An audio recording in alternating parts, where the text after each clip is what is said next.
우리 상법 마무리로 공부를 하셔야 되는데, 자, 우선 교재는 그 김혁봉 선생님 세무사 상법 신강을 선택을 했어요. 그, 어, 그 정윤돈 선생님한테 물어봤더니 뭐 다른 교재 지금 와갖고 쓰는 것보다 기존에 계속 봐왔던 기출 문제로 하는 걸 가장 선호한다 하신다 그래요. 그래서 이제 이걸 선택을 했어요. 그리고 또 그게 맞아요. 지금 와갖고 새로운 거 해갖고는 뭐 답이 안 나와요. 하던 거 반복해야지. 그리고 기출 문제를 보는 게 제일 좋으니까 이걸 선택을 했어요. 원래는 4일로 잡혀 있었죠? 근데 다음 주는 한번 쉴게요. 왜냐하면 다음 주에는 제가 다른 일정이 있기도 하고, 그리고 처음부터 느꼈던 건데 4일은 너무 많아요. 최종 정리로는. 지금 그 우리 선택형 문제 아직 뭐 보강 한 번이 남긴 했지만 그 정규 과정에서 9회로 잡았어요. 근데 최종 정리를 4회로 한다는 거는 이거는 그 거의 반에 가까운 거잖아요. 뭐 그거는 최종 정리가 아니죠. 너무 한 거지. 그 변호사 시험 같은 경우에는 최종 정리를 하루 해요. 하루 내진 이틀. 그러니까 이틀을 잡아놓고 두 번째 날은 다 안 하죠. 그냥 중간 정도에 끝내죠. 하루 하긴 조금 부족하니까. 거기는 이제 뭐 최신 판례도 좀 다루고 뭐 이러다 보니까 좀 시간이 걸리는데 4회까지 한다는 거는 좀 너무 많아요. 그래서 3회만 할게요. 그리고 3회만 해도 충분해 보여요. 이 지금 문제가 총 480문제예요. 우리 교재 문제가요.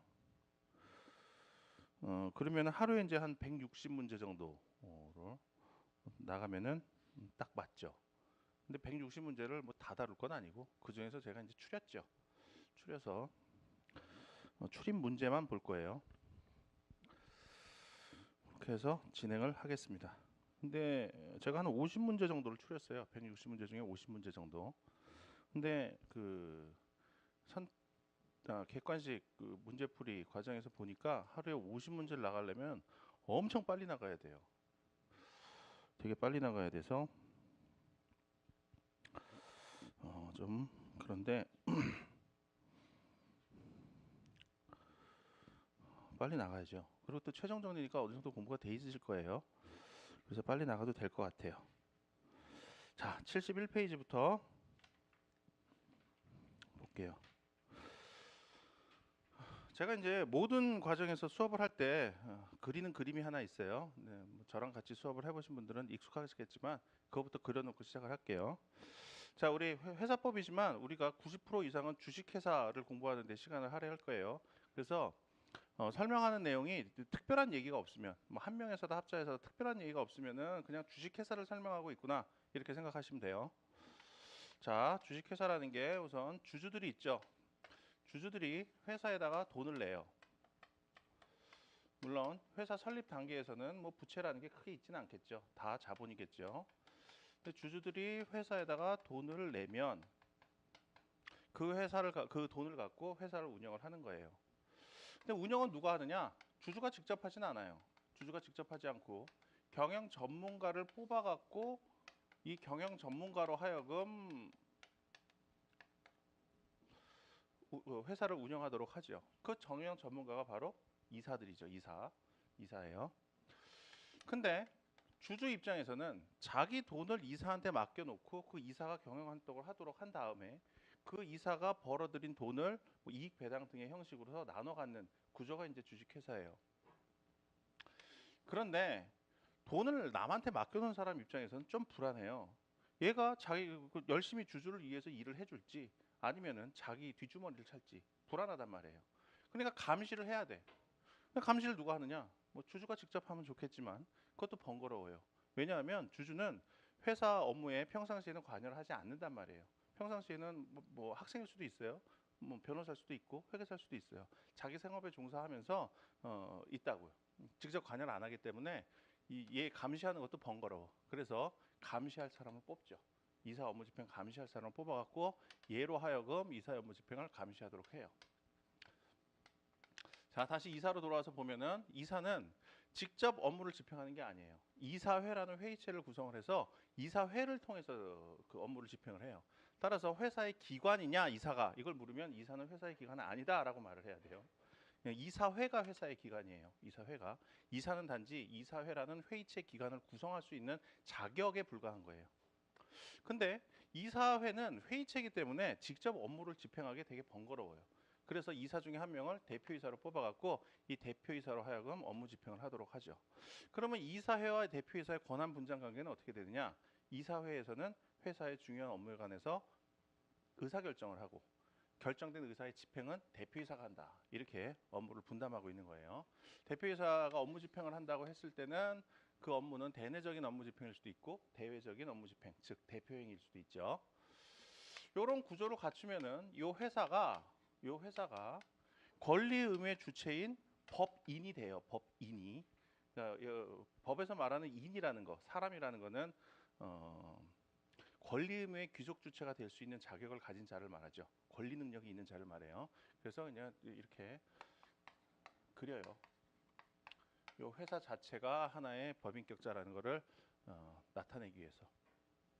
그리고 회사가 되려면은 정관이라는 게 있어야 돼요. 정관이 뭐죠? 회사의 조직과 활동에 관한 근본 규칙이죠. 자, 회사는 이렇게 조직체예요. 주주도 있고 이사도 있고 감사도 있고 대표이사도 있고 이렇게 조직체예요. 그리고 주주들이 의사 결정을 할 수 있는 회의체 기관도 있어요. 조직체이기 때문에 그 내부 규칙이 있어야 된다고. 우리가 하다못해 조기 축구회에서도 내부 규칙이 있잖아요. 회칙이 있잖아. 회 내에서. 그러니까 회사 내에서도 이 정관이라는 규칙이 있어야 돼요. 그리고 회사는 등기를 함으로써 권리 능력을 취득을 하죠. 이 등기라는 건 뭐냐? 회사와 관련된 중요한 사항을 대외적으로 공시하는 수단이에요. 대외적으로 알려주는 수단이죠. 예를 들어서 대표이사가 누군가 이거 대표이사가 갑이라면 A라면 A 등기를 해놔요. 그래서 거래 상대방이 갑 회사하고 그 거래를 하고 싶으면 우선 중요한 사항을 파악을 해야겠죠. 그럼 등기부 등본부터 보는 거예요. 거래를 하고 싶으면 누굴 만나서 거래해야 될지 그거부터 알아야 될 거 아니에요. 대표이사 만나야 된단 말이에요. 그럼 대표이사가 누군지를 알아야지. 그럼 어떤 방법으로 알아요? 등기 통해서 알면 되는 거죠. 등기부 등본 떼보면 대표이사 누구나 나오면은 걔 만나러 가서 야, 내 땅 너 살래? 이렇게 거래를 하면 되는 거예요. 자, 얘네들이 주주죠. 자, 회사의 주인으로서의 주인들이 주주예요. 근데 회사의 주인으로서의 지위, 즉 주주권, 이거는 균이란 단위로 나눠져 있어요. 그 균이란 단위로 나눠진 거를 주식이라고 하죠. 주식이라는 게 자본금의 구성 단위도 되지만 주주로서의 지위를 나누는 균이란 단위를 말하기도 해요. 자, 주식회사에서 회사의 주인으로서의 지위, 즉 지분을 왜 이렇게 균이란 단위로 나눠놨을까요? 그거는 주식회사가 대규모 회사를 상정하고 만들어진 회사 형태이기 때문에 그래요. 대규모 회사의 경우에는 우선 큰 돈을 모아서 큰 돈을 갖고 장사를 해야 돼. 사업을 해야 돼요. 근데 큰 돈을 모으려면 뭐 은행 가갖고 뭐 한 1,000억 빌려주세요. 뭐 그럴 수도 있죠. 하지만 그건 좀 어려워. 잘 안 되니까 여러 사람으로부터 조금씩 돈을 모아야 돼요. 근데 여러 사람부터 돈을 모으려면 투자를 하려는 자가 저 회사에 쉽게 투자 결정을 해야 되겠죠. 내가 저 회사에 투자 한번 해봐야지. 이 결정을 쉽게 할 수 있어야 될 거예요. 근데 그 결정을 하는 데 있어서 중요한 요소 중에 하나가 뭐냐면 투자금을 쉽게 회수할 수 있는가 여부예요. 이 회사에 투자금을 투자를 했다가 마음이 바뀌어서 이 지분을 팔고 싶어요. 예를 들어서 한 1억을 투자를 했는데 갑자기 우리 아들이 유학을 간대. 그러면은 유학 자금 되려면은 돈이 필요하잖아요. 그럼 투자했던 돈 빼고 싶어. 그 투자금을 회수를 해야 되는데 회수할 수 있는 마땅한 방법이 없으면 투자할 때 머뭇거려져요. 이거 괜히 투자했다가 나중에 돈 필요할 때 이거 돈 묶이는 거 아니야? 머뭇거려진다고. 그래서 투자금 회수가 쉬워야 돼요.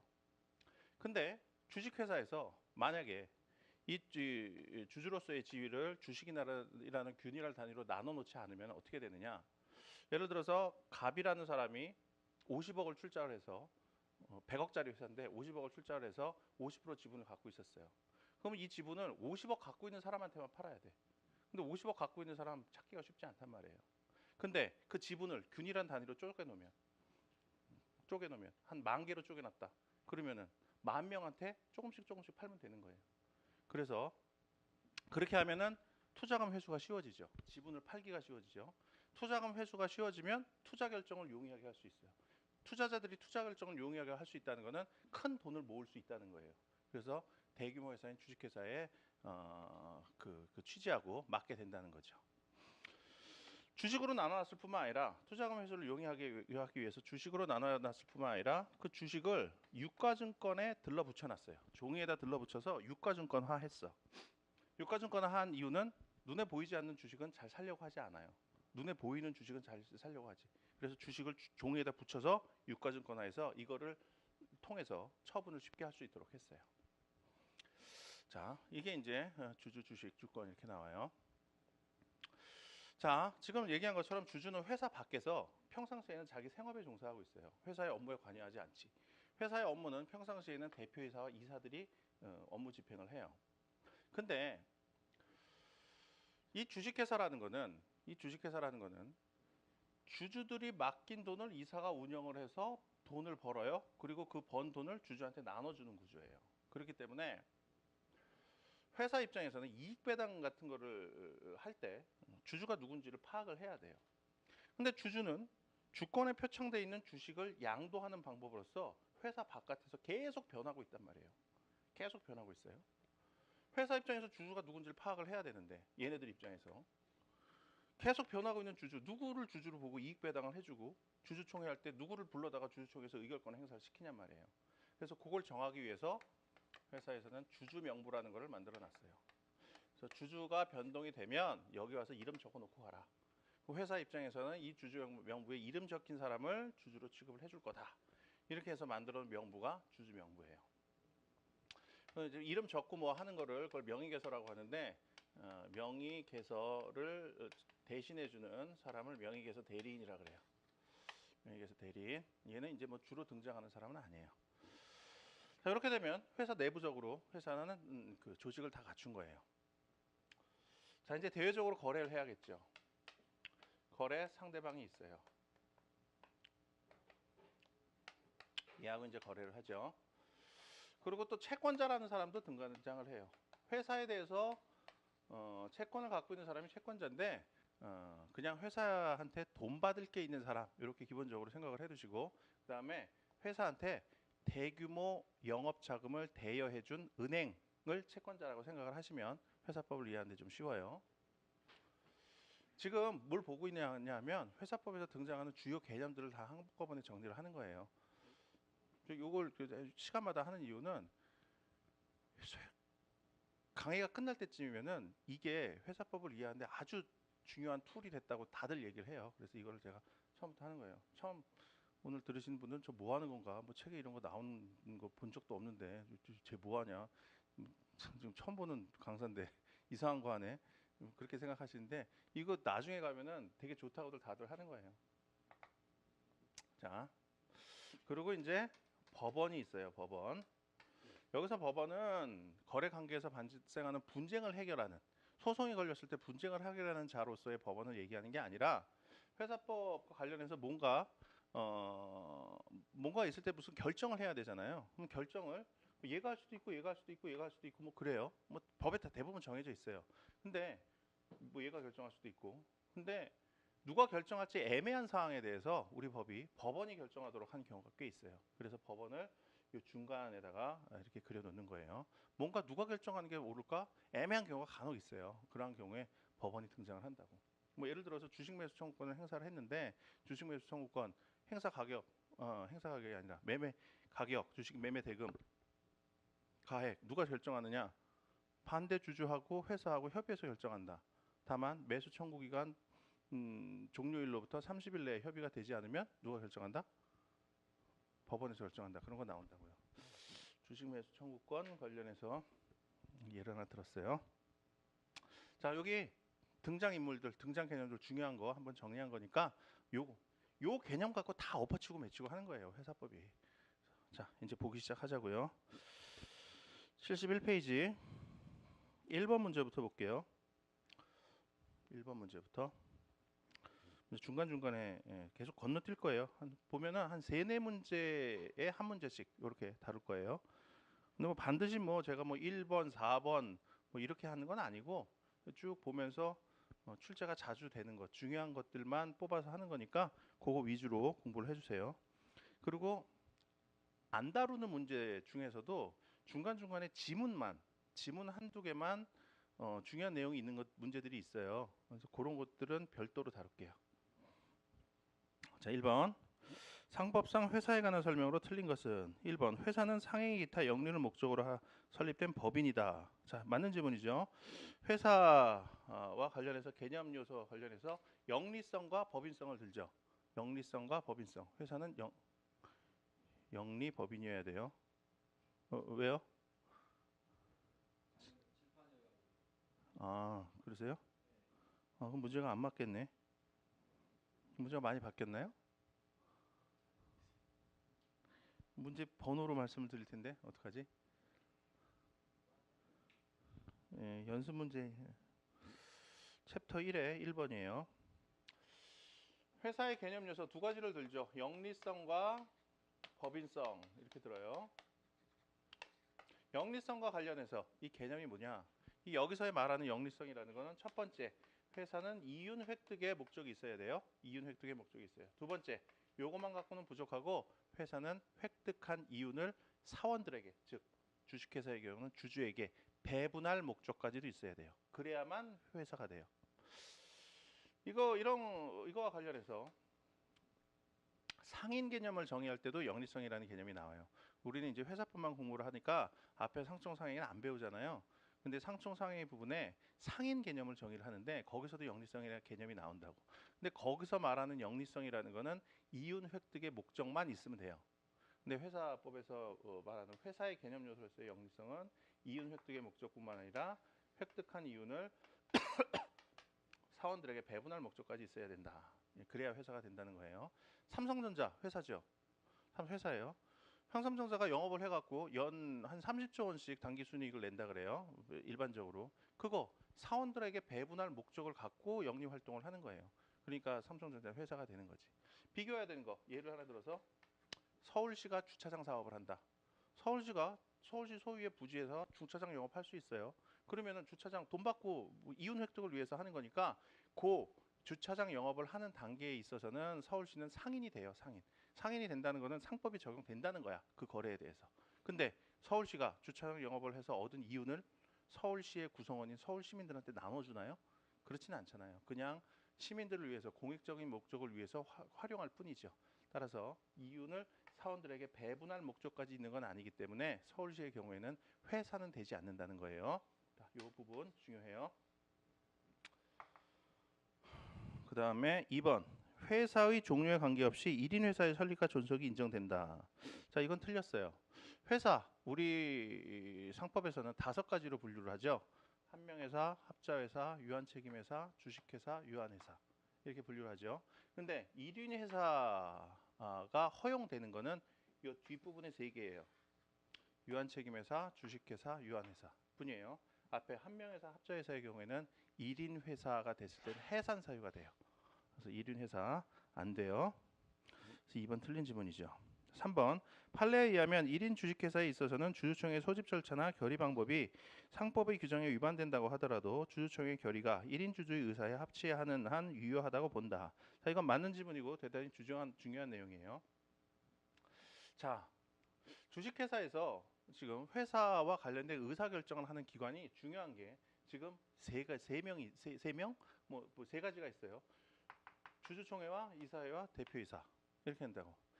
일상적인 영업과 관련된 의사결정은 대표이사가 그냥 해요. 근데 회사의 영업과 관련해서 경영과 관련돼서 중요한 의사결정은 이사회가 한다고.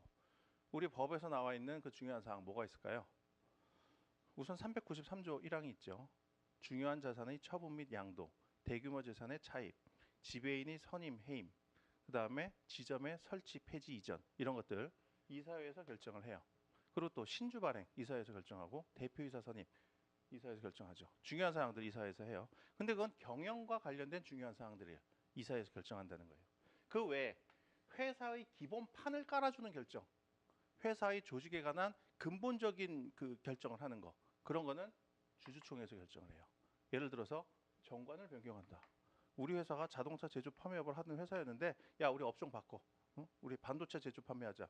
이런 거는 이사회가 마음대로 못해요. 회사 주인들이 해야지. 회사 주인들이 해야지. 그리고 다른 회사하고 합병을 한다. 이런 거. 경영에 관한 기본 판을 깔아주는 거지. 이런 거는 주주총회에서 한다고요. 그리고 주주 이해 관계에 중요한 영향을 미치는 거. 그런 것도 주주총회에서 해요. 근데 주주총회에서 뭔가 의사결정을 하려면 주주들이 모여서 다수결로 정해야 될 거 아니에요. 다수결로 정해야 되겠지?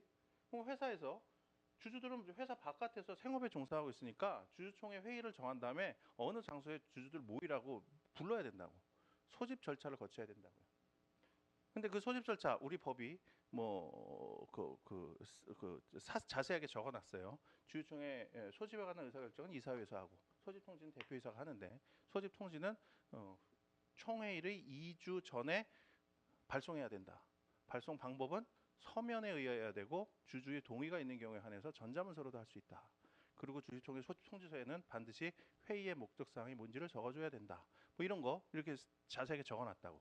근데 그런 것들은 다 주주가 여러 명 있다는 걸 전제로 해서 그 사람들한테 소집 통지가 잘 될 수 있도록 정해놓은 거예요. 근데 예외적으로 주주가 한 명인 경우가 있어요.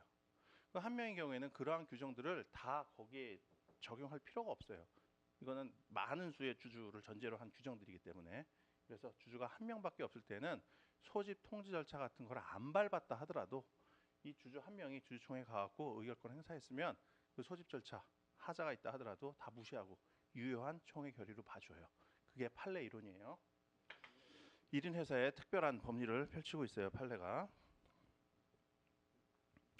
소집 절차가 없었다 흠결이 있다 하더라도 1인 주주의 의사에 기해서 결의가 이루어졌으면 그건 유효한 결의로 봐주겠다. 총회가 아예 열리지도 않았다 하더라도 1인 주주의 의사에 의해서 어떠한 내용으로 주주총회 의사록이 작성이 됐으면 그 내용대로의 총회가 있었던 걸로 봐주기까지도 해요. 1인 회사의 경우에는 그러한 중요한 예외를 인정하고 있다. 판례가 중요한 내용이니까 알아두셔야죠. 그다음에 4번 한명회사의 내부관계에 관하여는 정관 또는 상법에 다른 규정이 없으면 조합에 관한 민법의 규정이 준용된다. 자, 이건 맞는 지문인데 이게 뭔 소리냐? 민법상 조합 도대체 이게 뭐냐? 이게 뭐길래 한명회사에 준용이 되냐? 이것까지 공부할 수는 없어요. 이건 그냥 조합에 관한 규정이 적용되나 보다 이렇게 알아두셔야 되는 거고요. 그리고 조합이라는 거 그냥 간략하게 생각을 보시면 그냥 동업관계 정도로 생각하시면 돼요. 그 친구들끼리 몇 명이서 야 우리 1인당 3천만 원씩 해갖고 9천만 원 모아갖고 교촌치킨 하나 만들어보자. 이렇게 하면 3명이서 뭔가 동업관계가 형성이 되죠. 교촌치킨 운영이라는 뭔가 의기투합하는 관계가 될 거라고. 근데 그 정도 수준의 내부적으로 밀접한 관련이 있는 투자자들 간에 밀접한 연대 관계에 있는 조직 요 정도만 생각을 하세요. 그래서 한명회사는 작은 회사이기 때문에 동업관계랑 비슷하게 내부적으로 밀접한 관계를 인정해주는 그런 관계다. 그 정도. 그다음에 5번 다수설 및 판례에 의하면 주식회사의 법인격이 남용되는 경우에 이를 제한하거나 부인하여 회사와 사원을 동일시함으로써 구체적으로 타당한 해결을 도모하려는 법인격 부인론이 인정된다. 자, 맞는 지문이에요. 자, 이 법인격, 법인성 이게 뭐냐? 이 회사라는 거는 사원들이 돈을 모으죠. 사원들이 돈을 모아갖고 사업을 하는 거예요. 근데 이 회사라는 거는 이 사원과 분리된 또 하나의 인격체야. 권리 의무의 주체가 된다는 거예요. 그게 법인성이에요. 그게 법인성. 만약에 회사의 법인성을 인정을 하지 않으면은 대개 거래하기가 불편해져요. 첫 번째로 계약서 하나를 쓰려고 그래도 법인성이 인정되면 계약서에다 A 회사 대표이사, 갑회사 대표이사 A 그래갖고 A 도장 꽝 찍으면 돼요. 그러면 된다고. 근데 회사의 법인성을 인정하지 않아요. 그래서 거래 주체가 회사 주인들이 바로 거래 주체가 돼야 된다. 이렇게 돼버리면 계약서 하나를 쓰려고 그래도 이 주주 이름 다 써야 돼. 주주 이름 다 쓰고 대표이사를 이 주주들의 대리인 이렇게 해야 된다고. 주주 한 명이라도 빠지면은 계약이 성사가 안 될 수도 있어요. 되게 복잡해요. 법인성을 인정하는 또 하나의 이유는 회사 재산을 주주들의 채권자로부터 보호하기 위함이에요. 회사 재산이라는 거는 영업 목적을 위해서만 쓰여야 되는 거죠. 여기 모여져 있는 요 재산, 주주들이 모은 건 요거겠지. 근데 이 주주 중에 한 명의 채권자, 얘가 회사 재산에 대해서 요 채권을 갖고 강제 집행을 할 수 있다면, 그러면은 이게 영업 재산으로 안 쓰이고 주주 채무를 개인적으로 변제하는 데 쓰이게 되잖아요. 그러면 안 된다는 거예요. 그래서 이걸 단절시켜 버리는 거예요. 얘 채권자가 이게 강제 집행을 못 하도록. 이게 법인성을 인정한 이유 중에 하나예요. 근데 우리 법인격 부인론 나오죠? 법인격 부인론은 요걸 얘기하는 게 아니야. 이거는 그 용어를 잘못 지었어, 사람들이. 이거는 실제 내용은 주주 유한 책임의 부인론이에요. 실제 내용은 이런 용어는 쓰진 않아. 그런데 실제 내용은 그렇다는 거예요. 자, 들어보세요. 주주 유한 책임이라는 게 있어요. 주주 유한 책임. 주주는 회사의 채권자에 대해서 간접 유한 책임만 진다는 거예요. 그건 무슨 얘기냐면, 주주는 회사에 대해서 내기로 했던 돈 내면은 회사가 거래하면서 부담하게 된 회사의 채무, 얘한테 부담하게 된 회사의 채무에 대해선 아무 책임도 지지 않는다는 거예요. 즉, 회사 채권자는 회사한테 받을 돈이 있으면 회사의 소유의 재산에 대해서만 강제 집행을 할 수 있지, 주주한테 그 책임을 물을 수는 없다는 거지. 그게 주주 유한 책임이에요. 주주 유한 책임이라는 건 뒤에 다 나와요. 뒤에 다 나오는 개념인데, 저는 이제 기본 강의를 할 때 설명할 때 그 강제 집행이 뭔지, 소송이 어떻게 이루어지는지 간략하게 설명을 하고 시작하는데, 그걸 안 들으시면은 이게 좀 이해가 안 됐을 수도 있어요. 근데 지금 뭐 그것까지 할 수는 없으니까. 이 주주 유한 책임을 진다고요. 즉 회사 채권자는 회사 재산에서만 돈을 받아가야지, 회사한테 못 받은 돈 있다고 해서 주주의 개인 재산으로 돈 받아가면 안 된다는 거예요. 그게 주주 유한 책임이라고. 근데 우리가 지금 배우는 법인격 부인론이라는 거는 일정한 경우에는 주주가 회사가 부담하고 있는 채무에 대해서 자기 개인 재산으로 책임을 져야 되는 경우가 있다는 거예요. 그거를 법인격 부인론이라 그래요. 법인격 부인론. 주주 유한 책임의 부인인데 실제 내용은 명칭을 법인격 부인이다 이렇게 얘기를 해요. 그러면 법인격이 부인되는 경우에는 회사가 법인격을 잃는 거냐? 그건 아니에요. 그건 아니고 회사는 계속 법인격을 갖고 계속 거래를 해요. 근데 특정한 어떤 사안에서만 채권자한테 회사의 채무에 대해서 주주한테도 책임을 인정을 하는 거예요. 그러한 경우를 법인격 부인이라 그래요. 법인격 부인은 이건 이론적으로 인정이 된 건데 판례에서도 어느 정도 수용을 하고 있다라는 거. 그 정도 알아두시면 되죠. 법인격 부인론은 세무사 시험에서는 개념 정도만 알아두시면 되더라고요. 변호사 시험에서는 이 법인격이 부인되는 요건 뭐 해갖고 이렇게 좀 자세하게 배우는데, 회계사 세무사 시험에는 요 정도만 아시면 되더라고요. 5번 보시죠. 5번. 상법상 1인 주식회사에 관한 설명으로 옳은 것은 1번 주주총회 소집 권한 없는 자가 총회를 소집하였더라도 1인 주주가 참석하여 이의 없이 결의한 경우 총회 소집의 하자는 치유된다. 자, 맞는 지문이에요. 아까 총회 소집 절차를 규정한 거는 주주들이 총회에 출석해서 의결권을 행사할 수 있는 기회를 보장해 주기 위한 거라 그랬죠. 그리고 다수의 주주들을 전제로 해서 마련한 규정이라 그랬어요. 그래서 1인 주주의 경우에는 이 엄격한 소집 절차를 거치지 않았더라도 1인 주주가 의결권을 행사할 수 있는 기회를 부여받았고, 그리고 의결권을 행사를 했으면, 그러면은 뭐 절차상의 하자가 있더라도 그거는 좀 무시해주겠다, 유효한 결의로 보겠다, 이런 게 1인 회사의 법리예요. 2번 1인 주주 겸 대표이사가 임무 위반 행위로서 회사에 손해를 가한 경우 회사는 회사의 손해는 그 1인 주주의 손해이므로 배임 행위에 해당하지 않는다. 자, 이건 틀렸어요. 1인 주주가 회사 돈을 예를 들어서 빼먹은 거나 비슷한 거예요. 배임이나 횡령이랑 본질은 같은 거거든요. 근데 회사 돈을 빼먹으면은 그건 일종의 횡령인데, 1인 주주가 회사 돈을 빼먹은 거예요. 근데 회사 재산은 사실 주주의 거잖아요. 근데 주주가 한 명이야. 그러면은 이 회사 재산 다 주주 거나 마찬가지잖아. 실질적으로는. 실질적으로는 그렇잖아요. 그래서 회사 재산 뭐 다 내 건데, 그러면서 뭐 회사 재산을 내가 그냥 가져도 돼라고 하는 경우가 있어요. 실제로 많아. 근데 그러한 경우에 그게 횡령죄나 배임죄가 성립하지 않는 거냐? 근데 법원은 그렇게 보진 않았어요. 아무리 실질적으로 회사 재산은 1인 주주에 맞다 하더라도, 실질적으로는 그렇다 하더라도, 형식적으로, 법 형식적으로는 회사는 주주와 독립된 별도의 사람 아니냐, 갑회사는 별도의 인격체 아니냐. 그러니 1인 주주가 회사 돈을 해먹었으면 남의 돈 해먹은 거나 마찬가지로 취급해야 된다. 그래서 횡령 배임죄가 성립할 수 있다. 이렇게 봤어요. 2번은 틀린 지문이에요.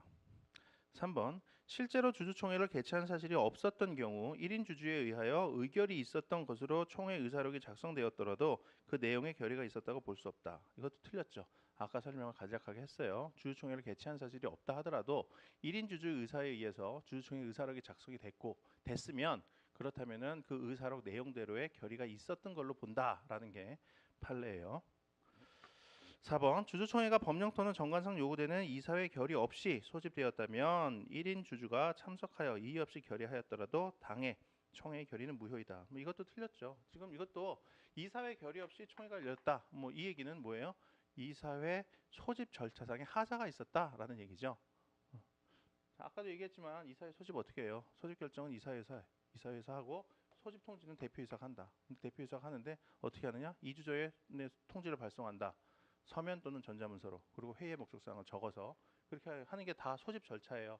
근데 이사회 결의 없이 소집을 했다라는 거는 소집 절차상의 하자가 있다는 얘기죠. 근데 소집 절차상의 하자가 있다 하더라도 1인 주주가 참석을 해서 결의를 했으면은 그거는 그 하자는 치유돼서 결의는 유효하게 봐준다라고 했어요.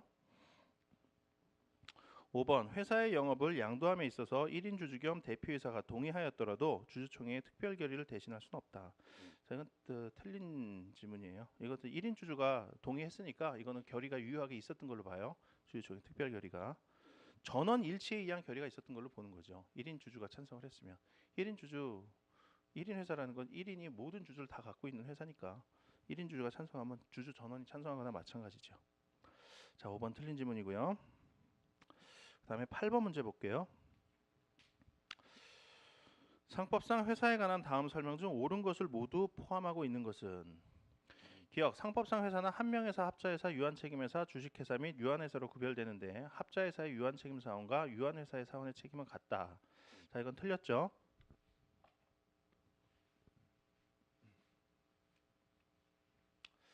자, 이 문제를 뽑은 이유는 우리 기타 회사, 주식회사 이외의 회사에 대해서는 우리 요거 하나만 딱 알고 기본적으로 넘어가자는 거예요. 자, 요거 정리를 할게요. 여기서 자,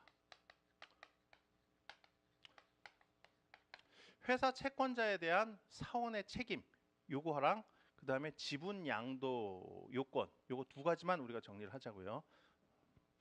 그게 제일 중요하니까요. 한 명 회사의 경우에 회사가 있고 회사 채권자가 있죠. 채권자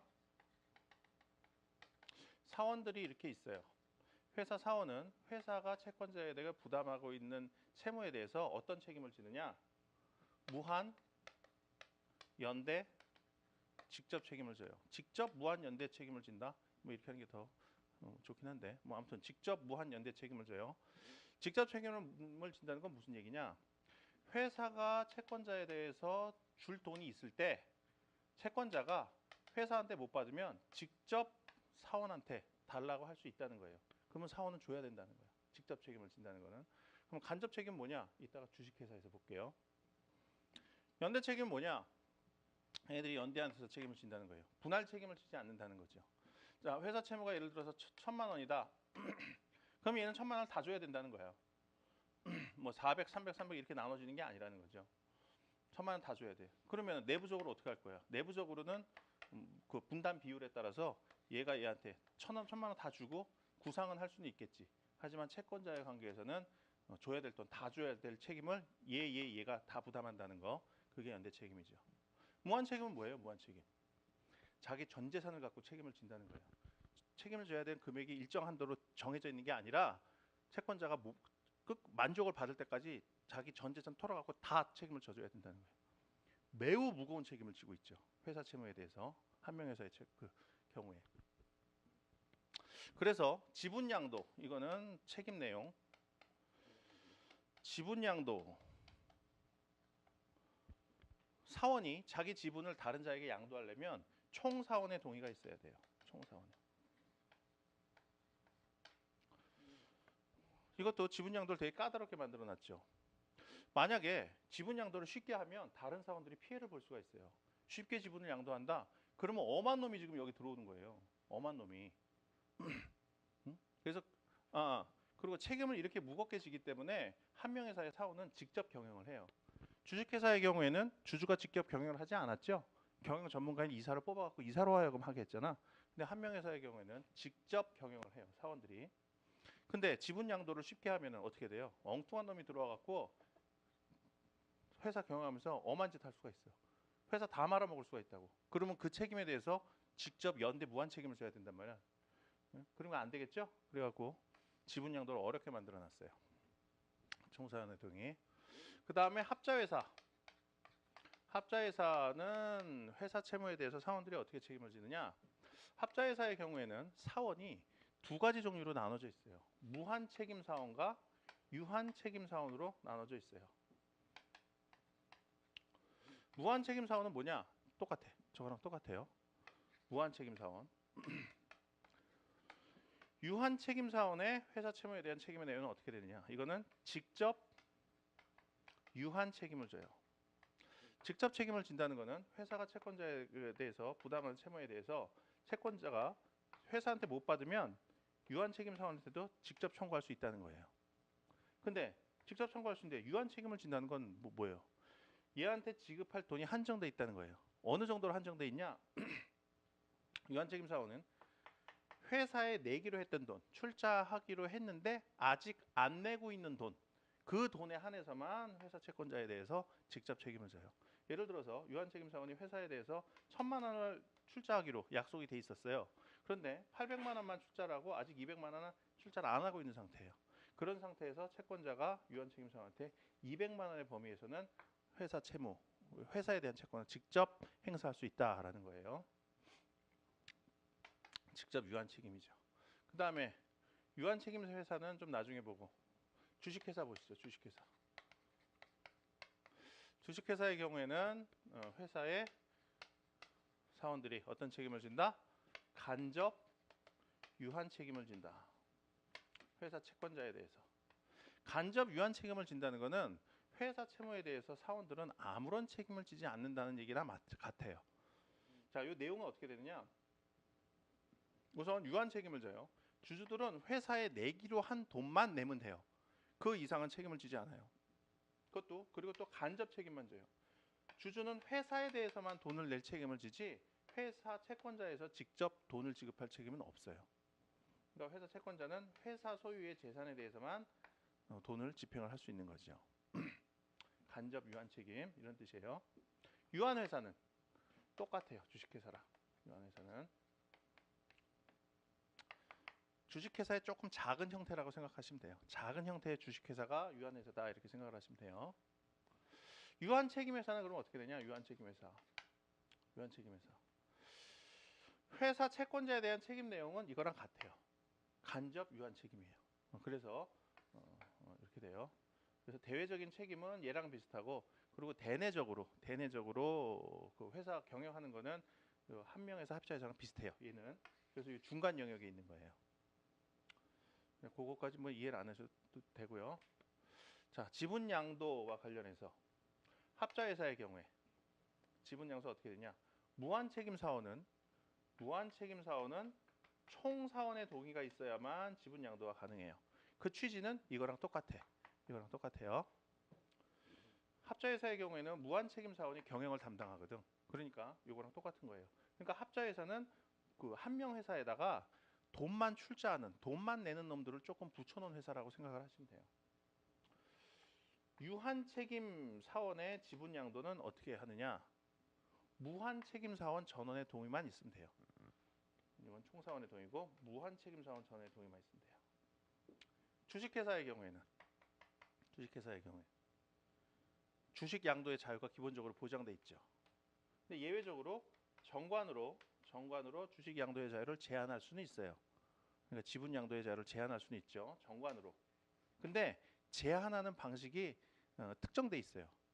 어떻게 특정돼 있냐? 주식을 양도할 때는 이사회의 승인을 받아야 된다라는 방법으로만 제한이 돼 있어요. 유한회사는 이것도 원칙적으로 지분 양도의 자유가 보장이 돼 있어요. 근데 예외적으로 정관에 규정이 있으면 지분 양도의 자유를 제한할 수 있어. 근데 여기서는 방법상의 제한이 없어요. 즉 지분 양도의 자유를 정관에 의해서 완전히 제한할 수도 있어. 뭐 이사의 승인을 받아야 되도록 할 수도 있고, 주주총회 승인을 받아야 되도록 할 수도 있고, 대표이사 승인을 받도록 할 수도 있고, 뭐 마음대로 해요. 이렇게 돼요.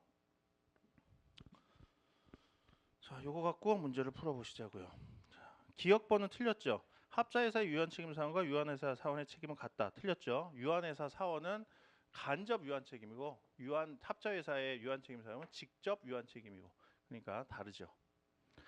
니은 합자회사의 무한책임 사원은 한명회사의 사원과 마찬가지로 회사 채권자에 대하여 직접 연대 무한책임을 진다.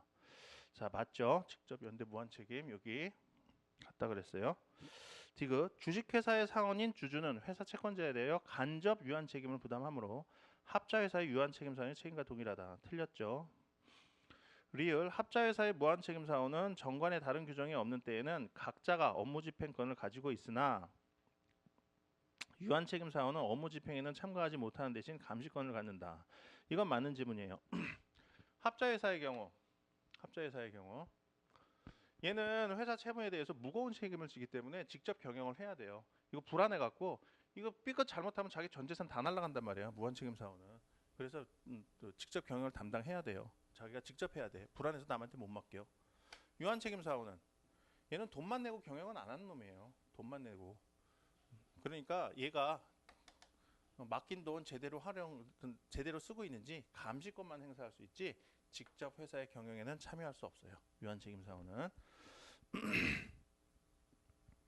미음 유한회사의 사원이 지분을 양도하기 위해서는 상법상 사원총회의 특별 결의를 거쳐야 한다는 명문의 규정이 있다. 뭐 이런 거 없어요. 유한책임사원 지분 양도할 원칙적으로 보장되고 다만 정관에 의해서 제한할 수 있다. 이렇게만 돼 있어요. 비읍 합자회사의 유한책임사원이 회사 채권자에 대하여 부담하는 책임은 약속한 출자 가액에서 이미 이행한 부분을 공제한 가액을 한도로 한다. 자, 맞죠? 아까 직접 책임의 개념이 뭔지 설명을 했어요. 자, 그 다음에 쭉 넘어가셔갖고 18번 보시죠. 18번. 상법상 회사의 능력에 관한 설명으로 틀린 것은, 자, 능력이라는 거 권리 능력, 행위 능력, 의사 능력이라는 게 있어요. 권리 능력이 특히 중요하죠. 권리 능력이라는 거는 권리 의무의 주체가 될 수 있는 능력을 말하죠. 행위 능력이라는 거는 유효하게 혼자서 유효하게 유효한 법률 행위를 할 수 있는 능력을 말하는 거죠. 그게 제한되는 사람이 대표적인 게 미성년자죠.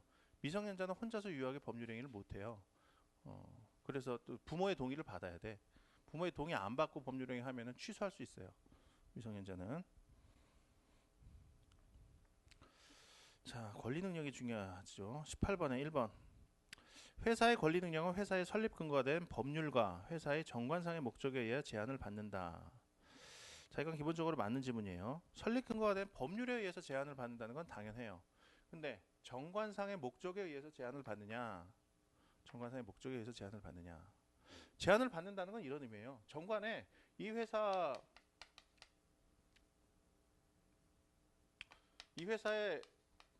목적을 요식업으로 정해놨다고 쳐봐요. 요식업으로 정해놨어. 요식업, 뭐 횟집도 하고 뭐 레스토랑도 하고 이런 요식업으로 정했어요. 주식회사에. 그랬는데 이 회사가 야, 이게 반도체 관련 사업 이게 좀 유망하겠는데? 그리고 반도체 사업을 한다. 그러면 반도체 사업을 하면서 거래를 할 거 아니에요? 그럼 거기에서 취득한 권리 의무의 귀속 주체가 될 수 있느냐? 이런 문제예요. 정관에 의해서 권리 능력이 제한된다면 요식업을 하면서 취득한 권리의 의무의 주체만 될 수 있고 기타 활동을 하면서 취득한 권리 의무의 주체는 될 수 없다는 얘기가 되지. 그런 얘기가 돼버리죠. 제한이 되느냐? 네, 제한이 된다고 봐요, 기본적으로. 근데 제한이 된다는 건 이제 판례의 태도가 그렇다는 거예요. 판례가 그렇게 본다. 근데 판례는 제한이 된다고 하면서 이러쿵 저러쿵 어쩌고 해갖고 실질적으로는 제한을 인정하지 않아요. 실질적으로는. 판례는 그러죠. 원칙적으로는 정관상 목적에서 제한이 된다. 하지만 그 목적 범위 내의 행위라 하면 목적 달성을 위해서 직접적으로 필요한 행위뿐만 아니라 간접적으로 필요한 행위도 포함이 된다. 그리고 그게 필요한지 여부는 그 행위의 객관적 성질에 의해서만 판단하지 행위자의 주관적 사정은 고려하지 않겠다. 뭐 이런 사정들을 계속 들면서 실질적으로는 모든 행위의 권리 능력이 다 있는 걸로 취급을 해요. 그래서 수업 목적상으로는 판례는 회사의 권리 능력이 정관에 의한 목적에 의해서 제한이 된다라고 보고 있다. 다만 실질적으로는 제한하지 않는 것과 같이 다루고 있다. 뭐 이렇게만 알아두시면 돼요. 2번 회사를 대표하는 이사가 회사의 업무 집행으로 인하여 타인에게 손해를 가한 경우에는 회사의 불법행위 책임이 인정된다. 자, 불법행위가 뭔지는 다 아실 거예요. 예를 들어서 사람이 제가 어떤 사람을 때렸어요. 이거 불법행위죠. 그건 일부러 때린 거니까 고의에 의한 불법행위일 거예요. 실수로 불법행위를 할 수도 있어요. 자동차 타고 가다 사람을 치였어요. 그 사람 다치겠어요. 그럼 그거는 과실에 의한 불법행위죠. 그리고 이렇게 불법행위에 의해서 다른 사람에게 손해를 끼치면 그 손해배상을 해줘야 돼요. 그게 불법행위에 의한 손해배상 책임이죠. 그리고 불법행위를 했을 때 손해배상 책임을 져야 되는 능력, 그거를 불법행위 능력이라고 불러요. 자, 회사도 불법행위 능력이 있어요. 회사도 불법행위 능력이 있어요. 회사가 업무 집행을 하면서 뭔가 법에 위반되어 있는 행위를 했고, 그리고 그 행위로 인해서 다른 사람한테 손해를 끼쳤으면 그 불법행위에 의한 손해배상 책임을 진다고요. 그거는 회사가 법인이기 때문에 이렇게 법에서 인정한 사람이기 때문에 자연인, 우리 같은 사람 자연이라 그러잖아요. 자연인과 똑같이 책임을 지는 거예요. 그 근거 규정은 209조, 210조, 209조, 210조, 210조, 10조일걸? 10조? 10조에 나오죠. 10조에 나오죠. 회사를 대표하는 사원이 그 업무 집행으로 인하여 타인에게 손해를 가한 때는 회사는 그 사원과 연대하여 배상할 책임이 있다. 이렇게 해갖고 회사의 불법 책임을 인정을 했어요. 근데 회사는 누구를 통해서 활동을 해요? 대외적으로. 대표기관을 통해서 활동을 하죠. 대표이사를 통해서. 그래서 대표이사가 업무 집행 중에 뭔가 불법 행위를 했다면 그거는 대표이사라는 자연인, 개인의 불법 행위가 되기도 하지만 이거는 회사, A 회사, 요 회사의 불법 행위가 된다. 그래서 회사가 불법 행위에 의한 손해배상 책임을 진다. 이렇게 되는 거예요. 물론 개인도 책임을 지죠. 대표이사도. 연대에서 책임을 져요. 둘이서. 3번 회사의 대표기관 이외의 임원 또는 사용인이 회사의 업무 집행으로 인하여 타인에게 불법 행위를 한 경우에는 회사의 사용자 배상 책임이 인정되지 않는다. 사용자 배상 책임이 인정이 돼요. 자, 사용자 배상 책임이라는 건 뭐예요? 사용자 배상 책임이라는 거. 자, 회사를 떠나서 A라는 사람이 자기의 무슨 영업을 해요. 업무를 해. 근데 혼자 하기 버거우니까 B라는 사람을 고용을 해서 얘한테 시켜. 자기의 이 업무를 시키는 거죠. 그리고 얘는 지휘 감독을 하죠. 뭐 이런 사례는 뭐 많이 보죠. 편의점 운영하는 주인이 알바생 뽑아갖고 일 시키잖아요. 뭐 그거 똑같은 거예요. 얘가 피용자고 얘가 사용자예요. 이 지휘 감독 관계를 사용 관계라고 불러요. 얘가 얘 일을 대신 해주다가 뭔가 잘못해갖고 다른 사람한테 손해를 끼친 거예요. 그러면 얘가 행위를 했으니 이건 당연히 얘의 불법 행위가 되고 이 피용자가 다른 사람에 대해서 불법 행위에 의한 손해배상 책임을 지게 되겠죠. 뭐 이건 당연해요. 근데 얘의 불법 행위에 대해서 이 사용자도 같이 책임을 져요. 그걸 사용자 책임이라 그래요. 왜 책임을 져? 얘가 영업 활동을 하면서 얘가 얘를 고용해갖고 영업 활동을 시킨 이유는 뭐겠어요? 이익이 되니까 시키는 거 아니야. 이익이 되니까. 그러니까 얘를 통해서 이익을 얻는 과정에서 다른 사람한테 손해도 끼쳤으면 그 손해도 네가 감수를 해야 되는 거 아니냐. 이런 취지에서 만들어 놓은 거예요. 사용자 책임이라는 건. 그리고 그 근거는 뭐냐? 사용자 책임 인정할 수 있는 근거. 과실의 근거는 뭐냐? 손해배상 책임을 인정하려면 고의가 있든 과실이 있든 있어야 되는데 사용자의 과실은 도대체 뭐냐? 고의 과실은 뭐냐? 지휘 감독을 제대로 하지 못한 과실이 있다. 이걸 근거로 해서 얘가 다른 사람한테 끼친 손해배상 책임을 얘도 같이 지는 거. 그게 사용자 책임이에요. 자, 법인이 직접 불법 행위를 해서 손해배상 책임을 지는 거랑 법인이 사용자 책임을 지는 거랑 뭐가 다를까요? 아까 우리가 봤던 거는 대표이사의 행위였어요. 대표이사가 행위를 하다가 손해배상 책임을 지는 거는 이거는 법인 자체의 행위, 자기 행위에 대한 책임을 지는 거예요. 자기 행위에 대한 불법행위 책임이라고. 근데 대표이사가 아니라 피용자들이나 임원들 대부분은 이제 고용관계에 있는 사람들일 거예요. 걔네들이 임원들이 얘네들이 손해를 끼친 거에 대해서 회사가 책임을 지는 거는 이거는 회사 자신의 행위에 의해서 손해를 끼친 게 아니라 임원의 행위에 대해서 사용자 책임을 지는 거에 불과하다고요. 이거는 지휘 감독을 제대로 못해서. 그러니까 남의 행위에 대해서 책임을 지는 거예요. 이거는. 그래서 정리를 하면 대표이사가 업무 집행을 하다가 불법 행위를 해서 손해배상 책임을 지는 거는 회사가 자기 자신의 불법 행위로서 손해배상 책임을 지는 거고, 대표이사 이외의 임원이나 직원이 업무 집행을 하다가 손해배상 책임을 지는 거에 대해서 회사가 지는 책임은 자기 자신의 불법 행위에 의한 책임이 아니라 사용자 책임이다. 지휘 감독 소홀에 따라서 부담하는 사용자 책임이다. 이 사용자 책임이라는 건 근거 규정은 민법 756조예요. 뭐 그것까지 찾아보실 필요는 없어요. 우리는 상법 공부만 하면 회사법 공부하면 되니까 210조 정도만 공부를 하시면 돼요. 그다음에 4번. 회사는 다른 회사의 주주나 유한 책임 사원 또는 유한 책임 회사의 업무 집행자가 될 수 있으나 다른 회사의 무한 책임 사원은 될 수 없다. 자, 이건 맞는 지문이에요. 조문에 나와요. 이건 조문에. 173조 뭐 이렇게 173조 조문에 나와요. 권리 능력의 제한, 그래갖고 회사는 다른 회사의 무한 책임 사원이 되지 못한다. 자, 그 취지는 뭘까요? 왜 유한 책임 사원은 될 수 있도록 하고 무한 책임 사원은 되지 못하도록 했을까요? 회사는 자기 회사의 영업과 관련된 위험만 부담하면 충분하다는 거예요. 회사가 다른 회사의 영업상의 위험까지 부담하는 것은 바람직하지 않다는 거예요. 근데 회사가 다른 회사의 무한 책임 사원이라면 다른 회사의 영업상 위험까지도 부담을 하게 된다고요. 예를 들어서 A 회사가 주식회사예요. 그런데 한 명회사인 B회사 한 명회사죠. 한 명회사. 이 한 명회사의 무한책임 사원이 됐어요. 한 명회사의 사원은 다 무한책임 사원이죠. 사원 전체가 다 무한책임 사원이니까 한 명회사의 사원이 됐다는 것은 무한책임 사원이 됐다는 거예요. 이러한 경우라면 어떻게 됐어요? B회사가 경영에 실패해서 엄청난 빚더미에 앉았어요. 그러면은 채권자는 B회사에다 청구를 하고 여기서 못 받으면 사원한테 직접 청구하죠. 무한 직접 연대 책임을 지니까. 그러니까 A회사는 자기 나름대로 사업이 있는데 이 사업의 위험뿐만 아니라 다른 회사의 사업 위험까지도 떠안아야 된단 말이에요. 무한책임 사원이 되면. 그걸 막기 위해서 회사는 다른 회사의 무한책임 사원이 되지 못하도록 제한을 한 거예요. 173조에 나와요. 조문에 나오는 거예요. 이거는. 근데 유한책임 사원이 되면 그럴 일은 없죠. 뭐 투자한 돈 떼이면 그만인 거니까.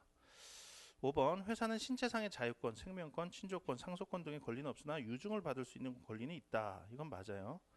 자, 앞부분은 당연해요. 신체상의 자유권. 회사라는 건 신체가 없잖아요. 우리가 지금 여기다 그림은 이렇게 얼굴도 그리고 팔다리 나왔지만 실제로 이런 건 없잖아요.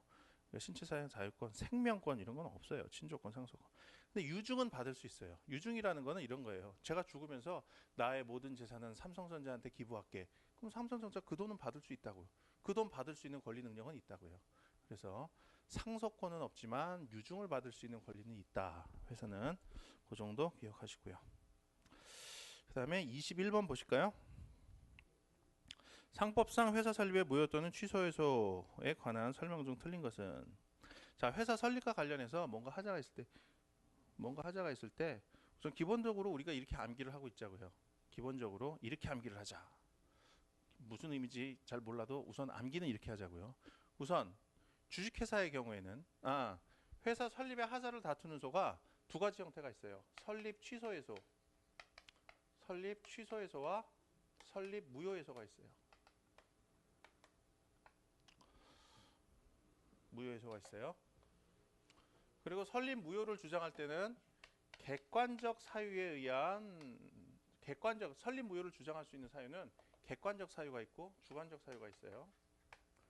근데 주식회사의 경우에는 설립 취소해소는 인정되지 않고 설립 무효해소만 인정이 된다.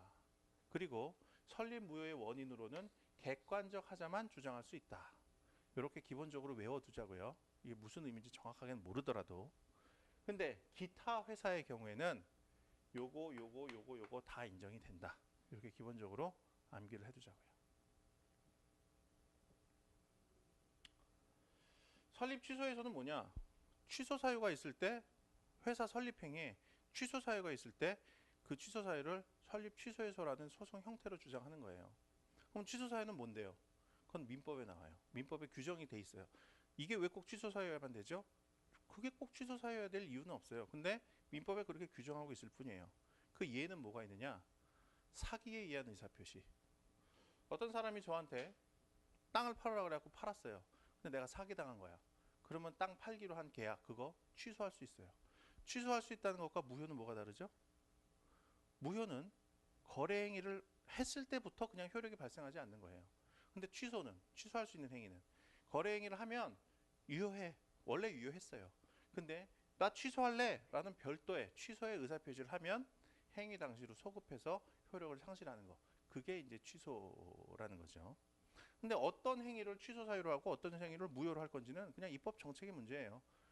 근데 우리 민법에는 방금 같이 사기에 의한 의사표시 이런 거는 취소 사유로 했고 어떤 거 뭐 비진의 의사표시라든가 뭐 통정허위 표시 이런 게 있어요. 뭔지 모르셔도 돼요. 이런 거는 무효 사유로 정했어요. 그러니까 사기, 강박, 착오 이렇게 취소 사유에 해당하는 그런 하자를 이유로 설립이 효력이 없다라는 주장을 하고 싶으면 설립 취소 해소를 제기하는 거고 민법에서 설립 무효 사유로 규정하고 있는 그런 하자를 주장해서 설립 행위가 회사 설립이 효력이 없다라는 걸 주장하고 싶으면 설립 무효 해소를 제기하는 거예요. 그것까지 다 아실 필요는 없어요. 이해 안 돼도 상관없어. 우리 요거 아까 얘기한 거 그거만 이제 암기하고 있으면 돼요. 그 정도 암기를 하고 넘어가자고요. 그다음에 21번 보죠.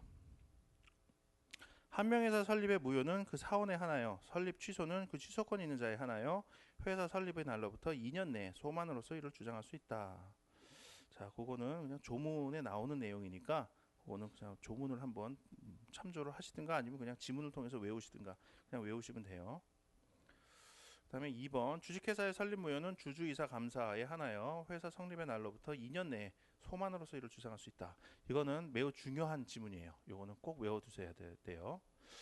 주식회사를 설립했는데 그 설립하는 행위에 뭔가가 하자가 있어요. 그래서 무효를 주장하고 싶어. 근데 그 무효는 그냥 무효예요. 그렇게 주장하면 안 돼. 그냥 안 되고 설립 무효소라는 소송을 반드시 제기해서 설립 무효 소송에서 무효라는 판결이 나야만 비로소 무효가 되는 거예요. 근데 민법에서 일반 이론에 따르면은 꼭 소송을 받아야 무효가 되는 건 아니거든. 뭔가 무효 사유에 해당하는 하자가 있는 법률 행위면 그건 그냥 무효인 거야. 효력이 없는 거야, 효력이.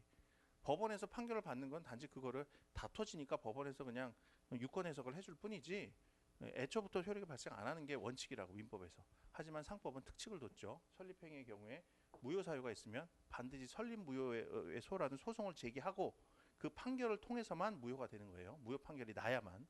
그 무효 판결이 안 나면 무효가 아닌 거예요. 근데 이 설립 무효소를 제기할 수 있는 자가 한정돼 있지. 주주이사 감사로.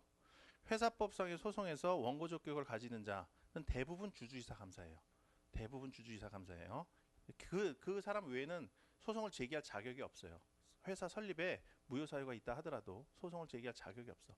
주주이사 감사만이 소송을 제기할 수가 있어요. 그리고 소제기 기간 이것도 회사 설립 등기일로부터 2년이라는 거 꼭 기억을 해두셔야 돼요.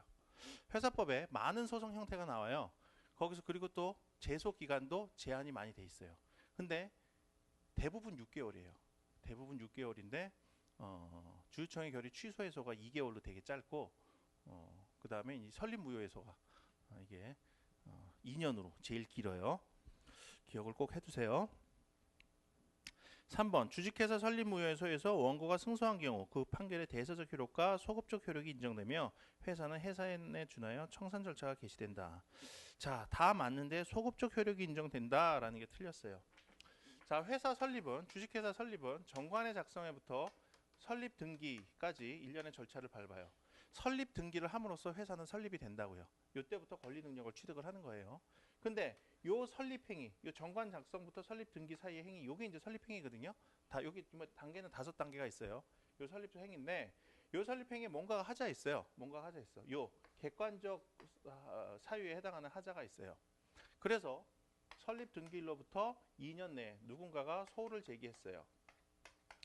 그래서 심리를 해봤더니 법원에서 따져봤더니 이게 무효 사유가 있는 게 맞더라는 거야. 그래서 설립 무효 판결을 했어요. 무효 판결을 했어요. 그리고 판결이 확정이 됐어요. 그러면 이 판결의 효력이 어떻게 되느냐?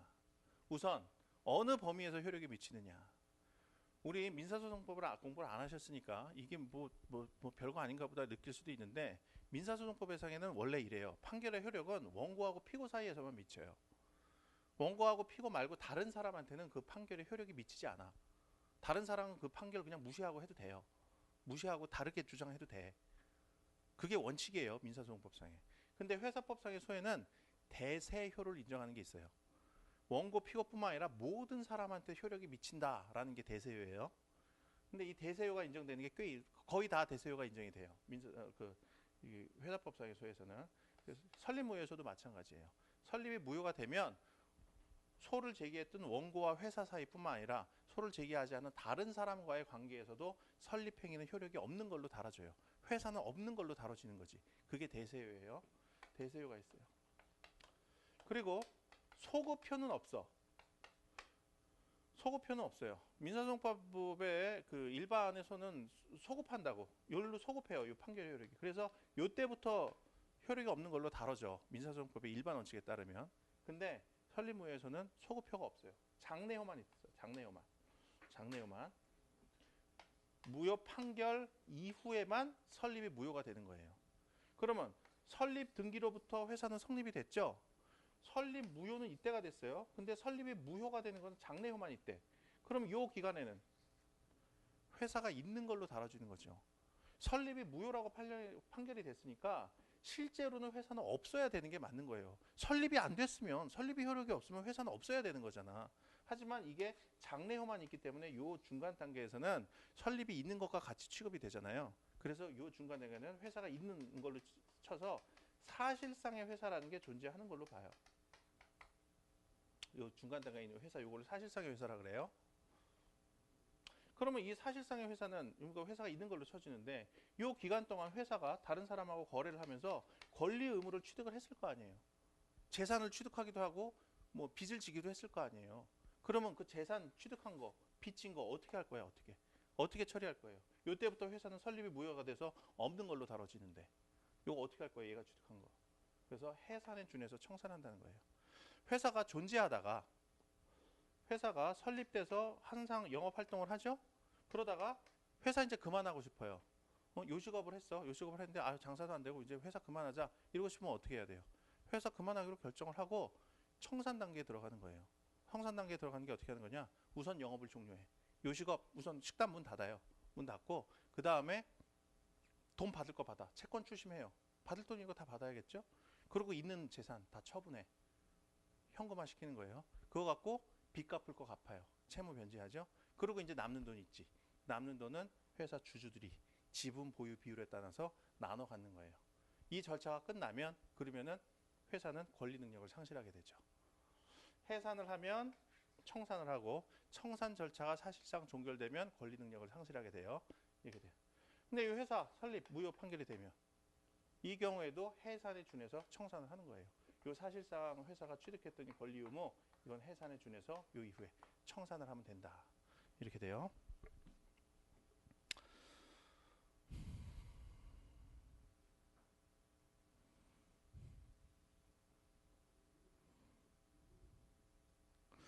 그다음에 4번 주식회사 설립무효에서에서 원고가 패소한 경우 원고에게 악의 또는 중대한 과실이 있는 때에는 회사에 대하여 연대의 손해를 배상할 책임이 있다. 자, 설립무효에서 주주이사 감사만 제기할 수 있다 그랬죠. 근데 회사 설립에 무효 사유가 없는지 알면서도 괜히 회사한테 찐따 붙으려고 돈 좀 뜯어내려고 소송 제기하는 놈들이 있어요. 회사에다가 설립무효에서 제기하면은 회사 임원들이 소송에 대응하고 그래야 되잖아요. 그러면은 잘못하면은 소송 대응 잘못하면은 회사에 하자가 없는데도 불구하고 판사가 오판을 해갖고 설립무효 판결이 날 수도 있는 거 아니야. 그러니까 회사 임원들이 그냥 쫄리죠. 그런 거 이용해서 돈 뜯어내려는 놈들이 있단 말이에요. 응? 그래서 회사 설립에 하자가 없는지를 알면서 알았거나 또는 몰랐다 하더라도 중대한 과실로 모른 상태에서 소를 제기하는 놈이 있을 때 그 놈이 패소를 하면 회사에 대해서 손해배상을 해줘야 돼요. 그게 이제 4번 지문 내용이에요. 5번 창립총회에 출석하여 권리를 행사한 주식 인수인은 회사의 성립 전에도 사기 강박 또는 착오를 이유로 하여 그 인수를 취소하지 못한다. 자, 이건 맞는 지문인데 이따 회사 주식회사 설립 절차 한번 개관을 하면서 그때 볼게요. 자, 잠시 쉬었다가 갈까요?